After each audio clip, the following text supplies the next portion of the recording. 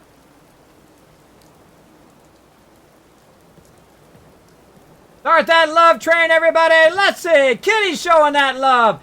Eric's Rated showing that love. Zero Tolerance showing it. Look at that. We've got Ameridave. We've got Crazy. We got Compton. Look at that. Minnie is already just hanging out in the chat. Just hit the follow button. Already showing that love in the chat. Magic Wolf Lady showing that love. Look at all that love for you, man. Look at all that love for you, Fum. I thank you so much for your support, man. I appreciate everybody who does donate. I appreciate everybody who just hangs out. Just hangs out in the stream. I appreciate all of it. Appreciate you, big fam. Look at that Heemfum name going across the whole thing there from Nooshke. Keep on going, everybody. Keep on going. Keep that. Let's do a legendary love train tonight while I go ahead and scrap the rest of this settlement. Let's do it.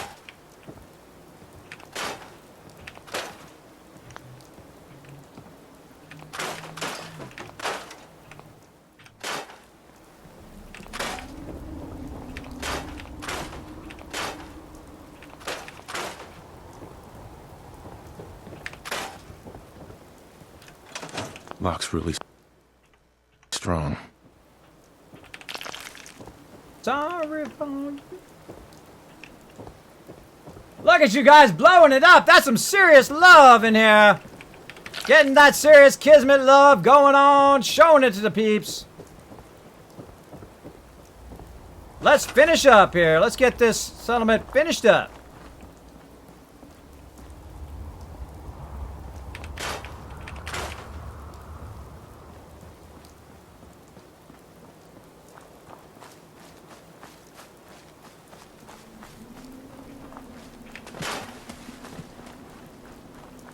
Keep it going, everybody. Keep that love going in the chat.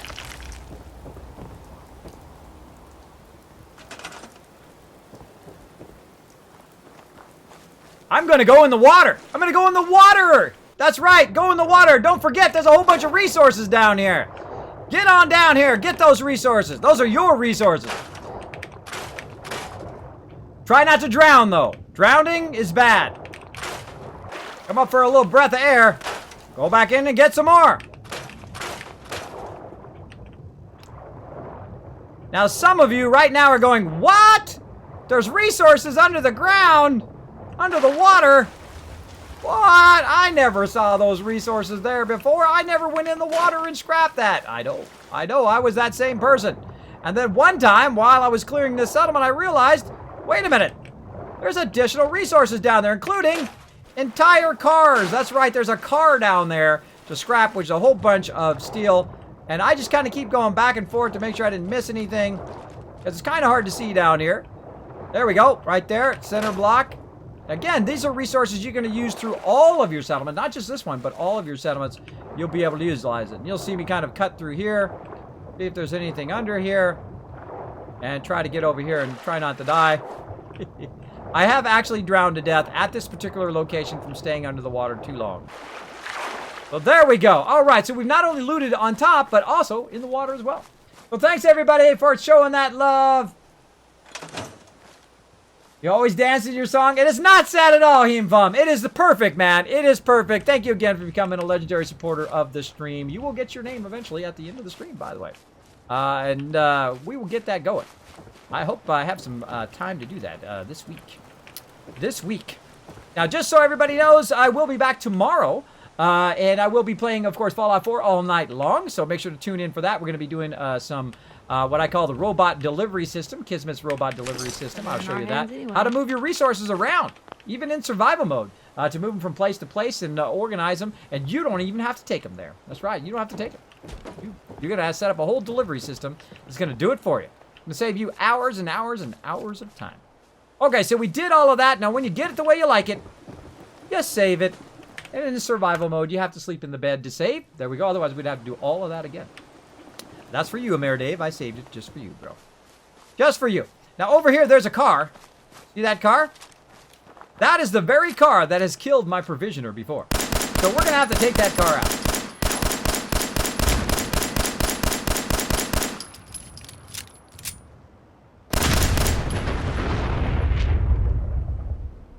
Car dead.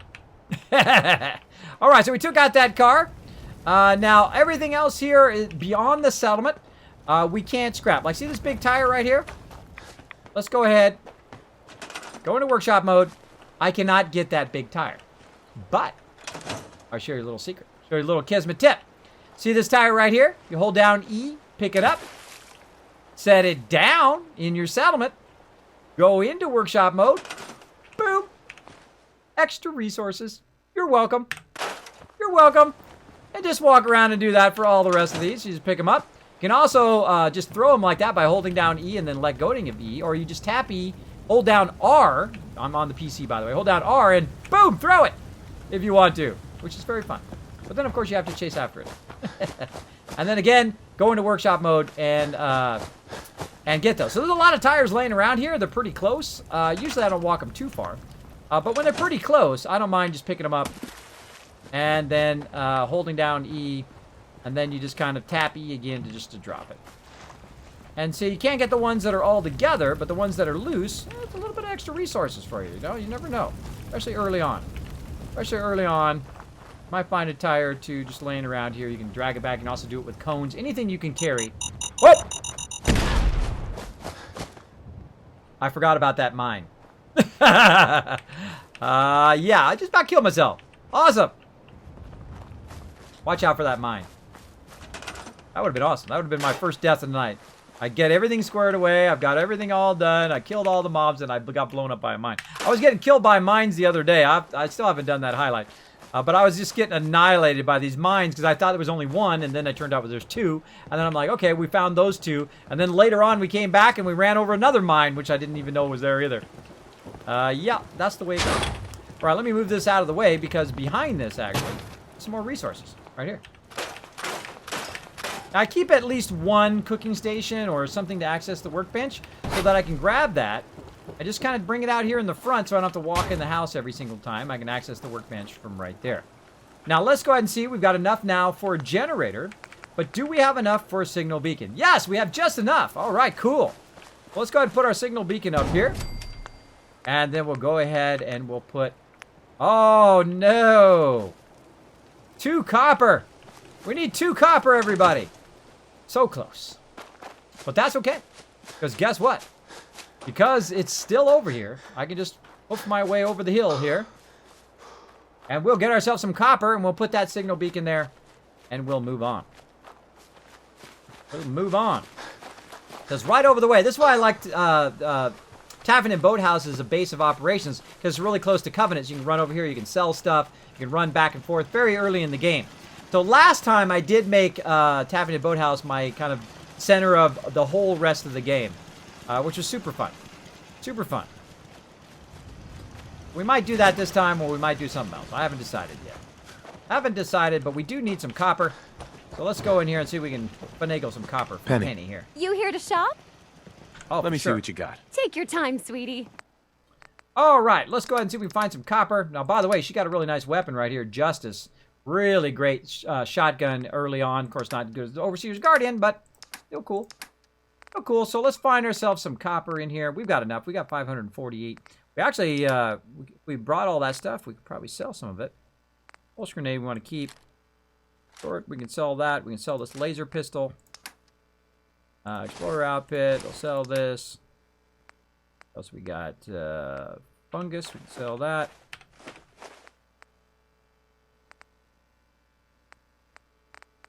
Any other goodies that we can sell? Those. Nope, that's it. Okay. So let's go ahead and see if we can find some more copper. Get that going on. At least she has some copper, but you never know. There we go. Oh, plenty of copper. Buy all that copper. Got any oil? anything with oil in it. Microscope, we'll take those. Yep, there's some oil. Use those for turrets later. I gotta turn glass back off again. Oh, all good. I have them tagged for search, so I know which ones it is. It's about 254 caps. That's probably good enough. It's actually probably about 500 caps because I offset it by selling her some stuff. That's what those caps are for, by the way. That's for buying stuff. Don't hold on to your caps too much, especially early in the game. Later on, I'll be making a massive amount of caps. All right, so we got our copper, and we're ready to run back. Now, I could run to another settlement. By the way, I could run all the way back to the drive-in.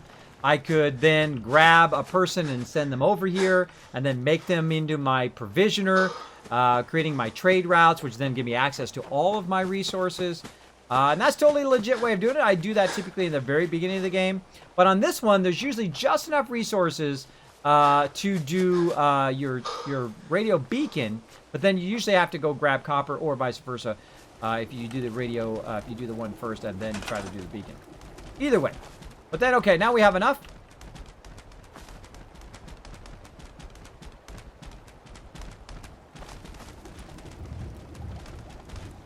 I hear weird noises. I don't like the weird noises. Okay, there we go. And then we'll connect that.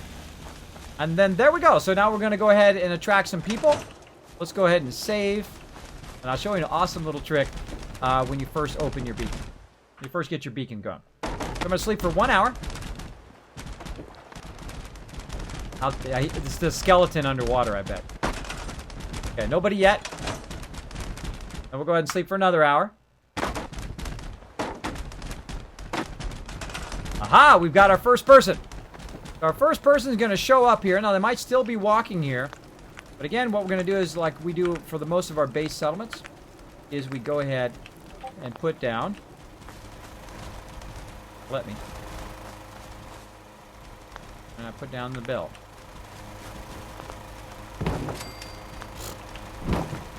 Okay. Very weird. The bell? Don't see her anywhere. Another trick. So we know we've got one person, and that one person is walking this way, but we don't know where that person is. I'll get me what I call a Mama Murphy chair. And I'm going to sit in that chair. So I'm going to hit the bell. I'm going to sit in the chair. Hit T. Shoom! And there's Piper. And there's our dude. We got a new dude right here. Here he is. So what I want him to do is I want him to become my provisioner now. I'm going to go ahead and set kit Q for supply line. It was down there at the bottom. And I'm like, okay, where do I want him to supply line to?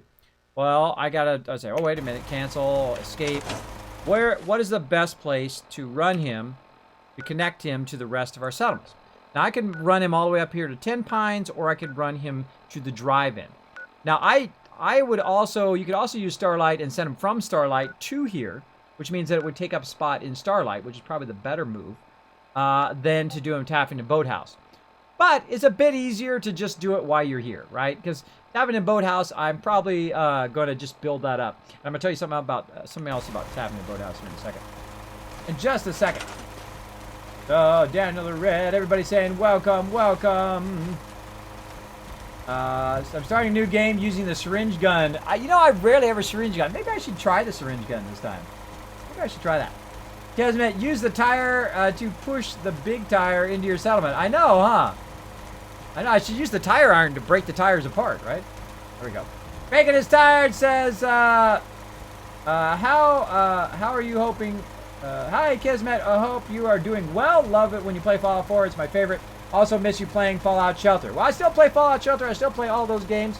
And I will be doing a lot more bonus streams and, of course, creative streams and all that stuff. I was hoping to start at the beginning of March, by the way, but I had a friend of mine call in a solid, and I'm the type of friend when someone calls in and says, hey, I need your help, I will back them up. I will back them up because that's the kind of friends I like, and that's the kind of friend I like to be. Somebody calls me at 3 o'clock in the morning, says, Kismet, I need your help right now. I'll be like, got my keys going out the door.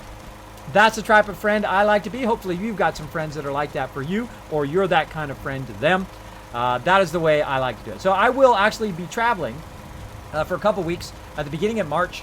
and then I will be back. But I will try to mobile stream while I'm at. I will probably try to play some Fallout 4 and also some Elder Scrolls Online with my team. I got to figure out how to make that work, but I will figure it out. I will figure it out. All right, so I'm just going to make it easy on myself. I'm just going to take this guy and send him over to the drive-in and make him my provisioner, okay? Off he goes. And the second I send him, now look how many radio beacons we can make. If we really wanted to. Or how many generators. I can make 48 generators.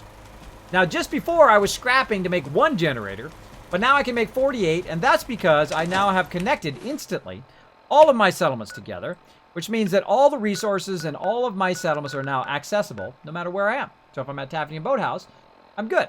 Now, if you never knew that, or you're new to the game, I'm sure the most of you know that, but that comes from this perk right here, Local Leader. From the very first level, you can get it from like level 1 or something. You can get Local Leader to actually create an actual connection between all your settlements. So that, I always start at least at Charisma 6 every single time. So I'll have that. Actually, I think I went up to Charisma 7 now. So, but I started at Charisma 6. Okay, so we got that done. And now we got that going on. Oh, we need to put some water down. Let's put some water down. Now, the reason why I'm putting some water down, just so I can drink it. And I think we're going to run out of time here. I think we're already out of time. But I want to try to see if we can get the robots done. Let's see if we can get the robots done. And get Ada.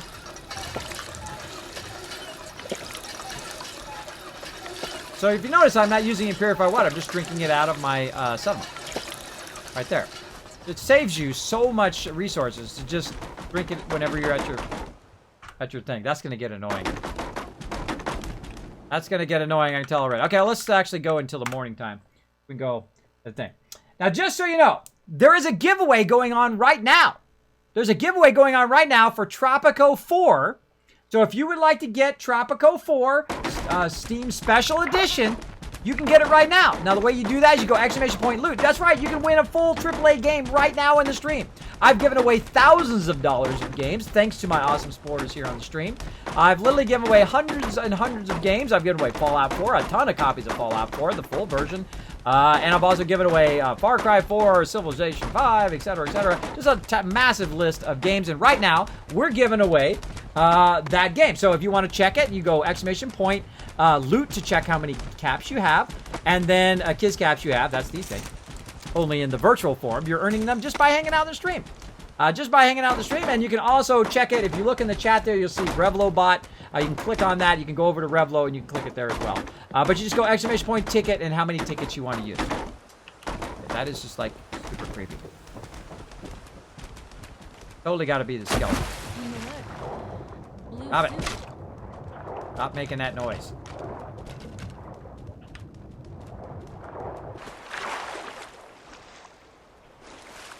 Okay. I know my skeletons.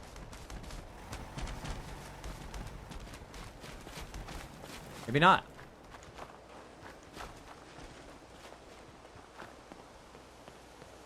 Yeah, it was a skeleton. So skeletons, for some reason, they do that twittering thing, which is really weird. It's creepy. Creeps me out. Okay. I think we solved it. Right? Nope. The board.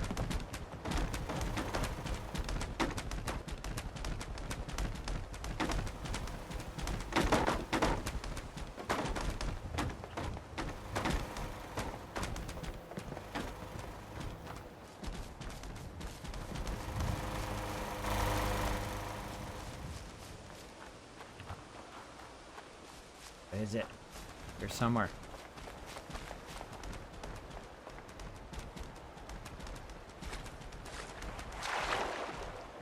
Creepy. All right, we out here. We got stuff to do.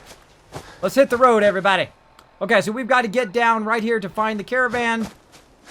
And we've saved right here in case we die. So we will get it going on. So I'm going to go down here. I'm going to give it a try. If I die, then we'll just do it tomorrow at the beginning of the stream. So let's give it a go. Ready, Piper? Come on, Piper. Okay, let's do this. Let's do this.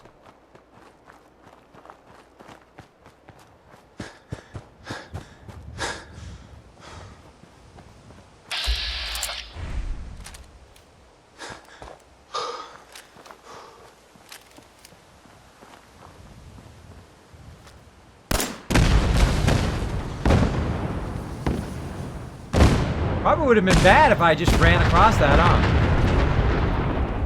That would have been real bad. Luckily, I know it's there. Luckily.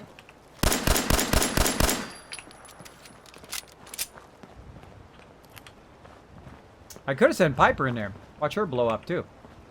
But luckily, I already knew that was there. So careful, peeps. Shopping basket. I got me a shopping basket.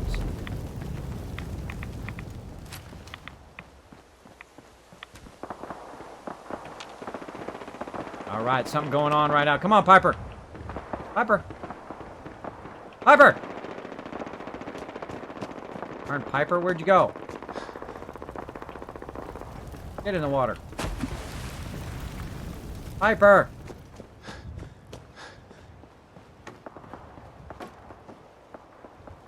Where did she go? I do a lot of this, by the way. Looking for my companions. Come here! Hey. You Piper. say the word. Come on. Turn around. She probably fell in the water. That's what she did. I bet you she fell in the water. That's exactly what happened. Alright, explosions. I made it go boom. Alright. Now we're gonna test out the flare gun. Where's it at? This way.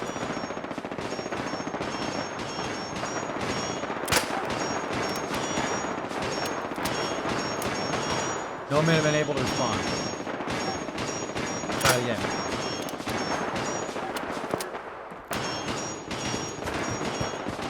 Get closer. Come on, Minutemen, I need your help. Ah, useless. Useless. Hey. What the heck? You just shot at me. Oh, Piper.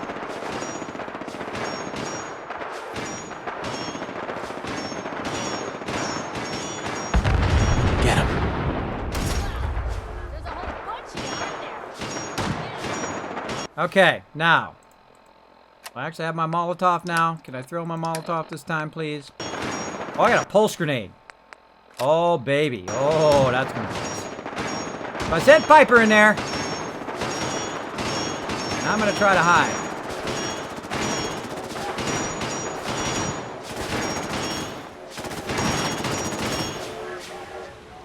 Uh-oh, Piper down. Now I'm in trouble.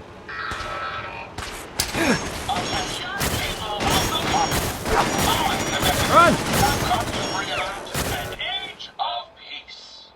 Okay. Not be alarmed. I'm gonna These die. robots are your allies, your protectors, and they will not rest until the Commonwealth is saved. One way to do it. Whoop! Ah, stuck on the fence. See, the thing is about melee mode is you have to be out of the line of fire, otherwise everything's going to be shooting at you. So I tried to get out of the line of fire, and I got stuck on that fence there. All right, I'm dead. All right, so we'll add that to our death counter here. Boom, watch it update right down below there. Oh, death counter. All right, that's our first death of the night. So we're going to go ahead and try that again, hopefully with less death tomorrow. So make sure to tune in tomorrow at... or not crazy sound off. Tune in tomorrow or tonight, depending on your time zone. For me, it's going to be tonight. It's Sunday about 2 a.m. right now. So I'll be back tonight at 9 p.m. Eastern Standard Time, which is about 6 p.m. Pacific. So if you'd like to know in hours, how many hours would that be from now? That'd be quite a few. Be 9, 8, 7, 17 hours from now. About 17 hours from now in your local time. Did you have a preferred grenade? Yes, I prefer the, what is the name of that grenade? The one that you can throw, the Molotov cocktails, I kill myself too often with those. But it's not the pulse grenade, it's the other grenade. I can't think of it off the top of my head. But it's just like a regular grenade that you throw in there, and then you can bounce it off the wall, and it lands right where they are, and then boom, it blows them up and kills them. That pulse grenade should have worked pretty great. It does a lot of electric damage, which is pretty decent against these type of mobs. But I should have bought a bunch of grenades. That's what I should. Maybe we should run over there and buy a bunch of grenades and be lobbing grenades in there like crazy. That's what we should do. Maybe we'll do that tomorrow. So again, what we're going to do here is say thanks to some peeps real quick, and then we're going to go ahead and raid somebody, all right? But before we do, we're going to go ahead and do that giveaway. My mods right now are like, Kismet, don't forget the giveaway, bro.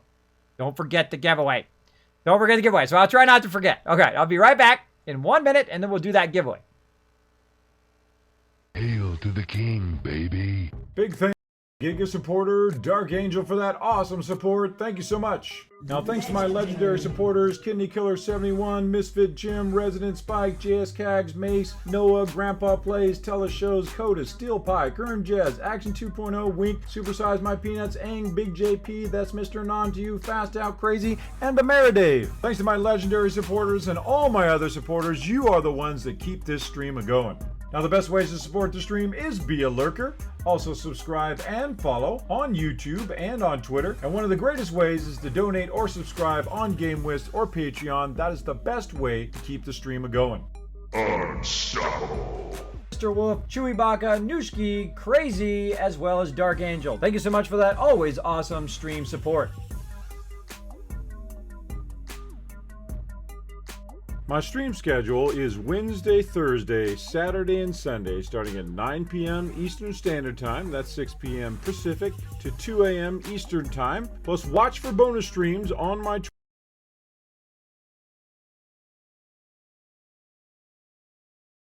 Boom, I'm back. I'm in my overseer's office. Hello, everybody. All right, we're going to get pumped and ready here to do a raid. I call it the Kismet Love Train. We're going to go ahead and show somebody else some love on Twitch.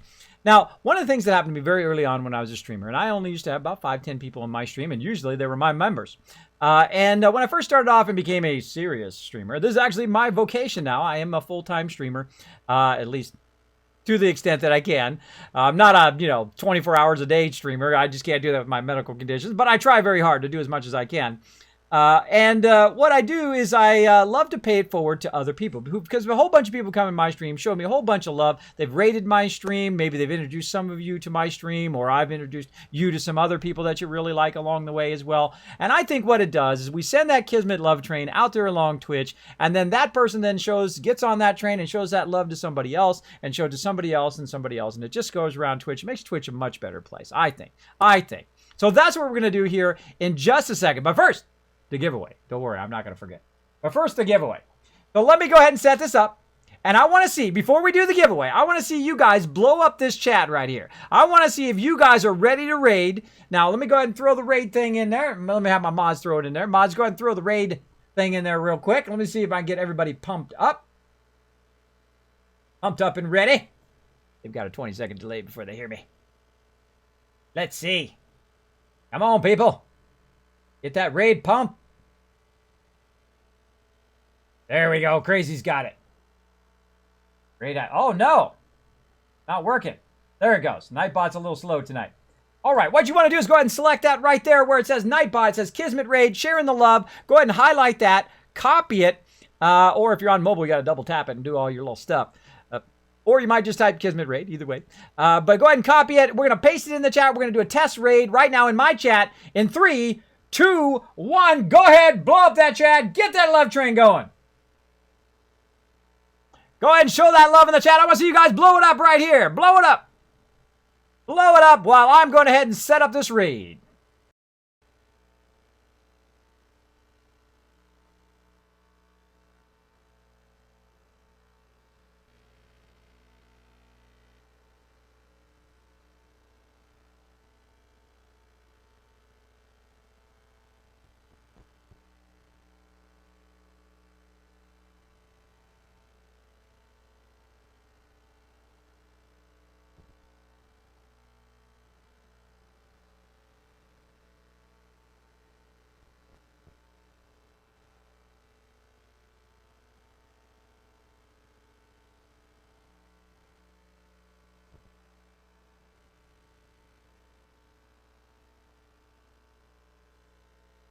Look at you guys blowing up that chat. Look at you go. Look at you go. Blowing it up. Nice job, everybody. Oh, I'm feeling the love. I'm feeling it. Wow. Look at all the people in here. We got General in here helping us out. We got RJ helping us out. Zero Tolerance, Heem Farm, Nooshke, Arjar, ready to go. Ready to blow up that chat. Ready to make somebody's night. All right, I think we're ready. I think we're ready. Okay. Now, our job. Let's go ahead and switch over first. No, wait. Let's do the giveaway first. I threw my mods are like, no. Let's do the giveaway first. Then we'll switch over. All right, here's your chance to win Tropico 4, the special edition. In 3, 2, 1. You're the winner. You're the winner. You just won. It's going to Jazz Sands. You are the lucky winner for tonight. You're going to win yourself some awesome loot. Now, of course, to win, you have to be present in the chat. You've got to say something in the chat like, oh my God, I never win anything. I just won. Oh my gosh. Oh, how awesome am I? How awesome am I right now? So I've got to see something in the chat. Now, don't leave. Don't leave, because if he doesn't say nothing in the chat, I'm going to re-roll. I'm going to re-roll, and maybe you're going to win it. So we're going to see. Oh, wait, I see it right there. I see it right there. He says, woot! Win that awesome loot. All right, congratulations. Now, what you want to do, of course, is be an awesome person in the chat. If you don't win, that's okay. I've got tons more stuff to give away. You're going to win something eventually. You never know. Just hang out in the chat a lot. You never know. You might win some awesome stuff as well. So, make sure to be gracious in the chat. Do a little GG and say congrats to the person who won it. Because maybe in the future, everybody's going to be doing GG to you. Yeah, that's right. So I give away a lot of awesome stuff, including cool stuff like that. I'm going to go ahead and finish that giveaway. Congratulations, Jazz Sands. I will have Dark Angel contact you about that giveaway. All right, let me make a note, though. Let me make a note. Jazz Sands, congrats. All right, awesome. Awesome, awesome, awesome. Woo. Okay. Kismet, how do you become a mod, says Compton. Usually my mods are the people who are in the stream all the time. The people who are helping out no matter what, even if they don't want to be a mod. Usually they're just hanging out. The people who I see all the time, people who are like, hey, oh, you need help with this? Or if somebody's asking a question in the chat, they're like, hey, Kismet, what about this or what about that? And then if you might help out if I'm busy or if I'm in kind of zoned in mode, those are the type of people I look for. Now, of course, if you've also modded other channels and other things like that, we do take like suggestions and so forth for mods. And what you do is you just contact one of my mods and we'll put you on the list. And then when we need more mods, we'll contact you. So there you go. There you go. Easy, easy.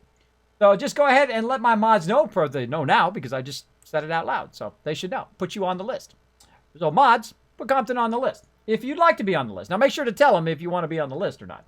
I'm not going to actually, don't put him on the list unless he has to be on the list. There we go. There we go. Now, if you don't hang out in the stream a lot, if you're not around a lot, then I typically don't add mods that are not around a lot because I do a lot of unique things here on my stream that are different than other people.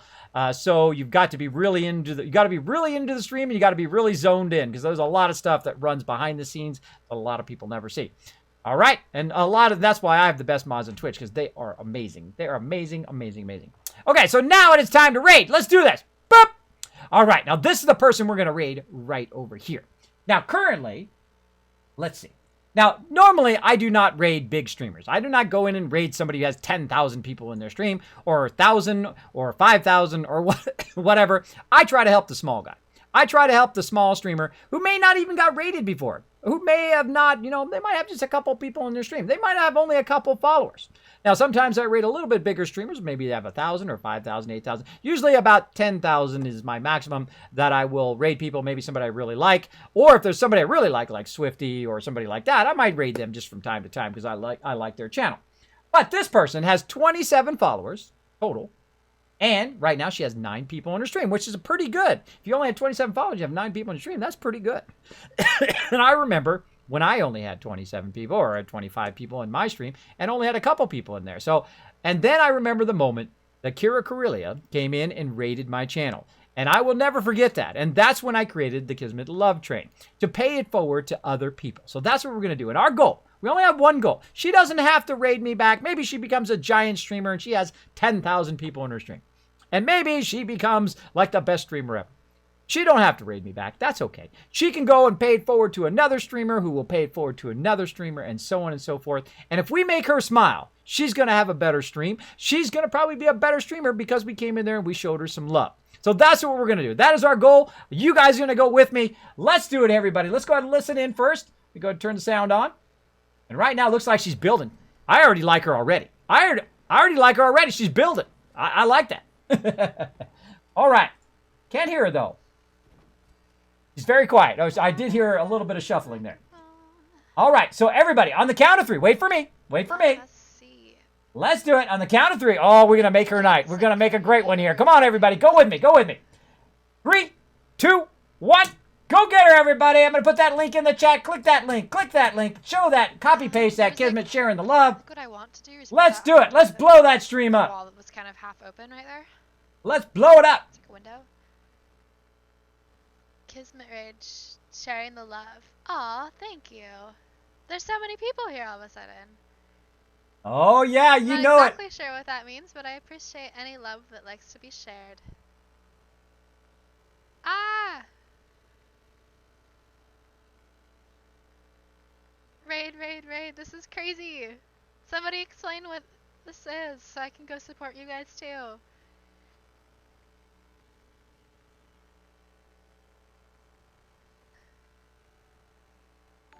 Aw, thanks for the follow, Pokey's Luck. So sweet. Okay, showing the love over So there. kind. Oops. Well, there we go. You're welcome to go ahead and hit that follow button. Show her some love over there. If you like, you don't have to hit the follow button if you don't want to. Paying it forward. Okay. To other streamers. I once only had a few people. Thank you. This is only my third day of doing this, so I appreciate support. It makes me feel really good. There's that smile, everybody. Touched. I'll have to come check you out now. There's that smile. You guys did it. It's all thanks to you guys for showing that love. All your loyal followers band behind you. What do you guys normally play in stream?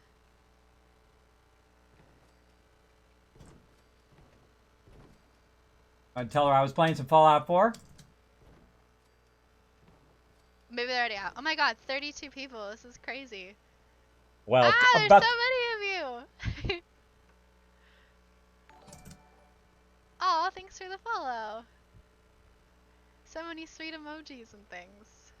I'm telling her I'm about to drop the mega host. She better prepare herself. Thanks to you guys. Thanks for hanging out on the stream. Again, I will be back tonight at 9 p.m. Eastern Standard Time. So I was playing some Fallout 4. I have 1,600 hours. That's crazy. Drop the mega host. Prepare myself. You're making my heart flutter. This is so sweet. Aww. Oh, she's a sweetheart. Oh, great raid pick again. Oh, my mods are so awesome. I really appreciate it. Great mod. Okay, now we're going to give her the major host. Let's see what she says to that. Do you have any tips for a brand new streamer? Hey, Sean. Nice to see you. Naysayers. It was more just sassy people that came here to troll me and then realized I'm kind of untrollable at this point. Shun the non-believers. All right, she seems super sweet. All right, we're going to go ahead and throw the host. We're going to make her night. I think we already made her night already, even without the host. But let's do it. Here comes the mega host again. I will see you guys tonight at 9 p.m. Eastern Standard Time. Yeah, I will see you guys tonight at 9 p.m. Eastern Standard Time. Bye, everybody. really hard time. And Twitch was always the way for me to talk to other people and feel less alone, and it just really helped me out in hard times. I'm like, I wish I could do that for somebody. So I'm glad to know that talking and being sweet works. Oh, thanks for the follows. Wow, thanks for hosting too. It's very awesome of you. I'll have to come by and watch you guys sometime.